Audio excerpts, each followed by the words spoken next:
Halo teman-teman, kali ini kita akan bicara soal kelapa. Iya, kelapa bukan kepala.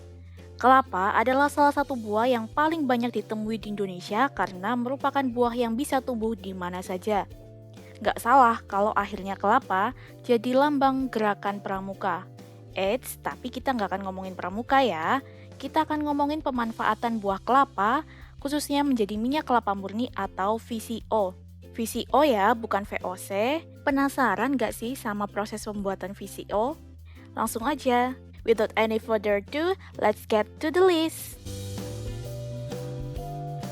Yang pertama, siapin bahan utamanya yaitu kelapa parut sebanyak setengah kilogram. Kelapanya harus kondisi segar supaya minyak yang dihasilkan tidak tengik.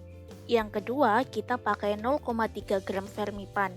Mikroba yang dihasilkan oleh vermipan punya kemampuan untuk menghasilkan enzim protease dan lipase yang bisa menghidrolisis minyak dengan didukung oleh kadar air yang tinggi. Ada gelas ukur 1 liter dan ada gelas ukur 100 ml untuk mengukur volume air.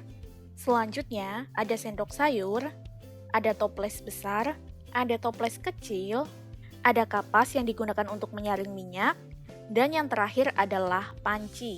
Langkah yang pertama, kita siapkan dulu parutan daging kelapa sebanyak setengah kilogram tadi ke dalam wadah. Yang kedua, tambahkan air hangat dan air dingin dengan perbandingan 1:2. Ketika air hangatnya adalah 200 ml, maka air dinginnya harus sebanyak 400 ml. Setelah ditambahkan air, berikutnya aduk campuran supaya menghasilkan santan. Peras dan juga saring santan yang dihasilkan dan menampungnya ke dalam toples besar. Setelah ditampung dalam toples besar, berikutnya mengendapkan santan yang sudah disaring selama 1 jam hingga terbentuk 2 lapisan, yaitu lapisan krim atau kanil yang berada di atas dan berwarna putih, dan ada lapisan air yang berwarna keruh. Setelah 1 jam diendapkan, kemudian santan yang diperoleh disaring dan membuang air yang tidak terpakai. Berikutnya, melarutkan 0,3 gram vermipan dengan 200 ml air hangat. Lalu, krim atau kanil yang sudah terbentuk dilarutkan dengan larutan vermipan yang sudah kita buat tadi.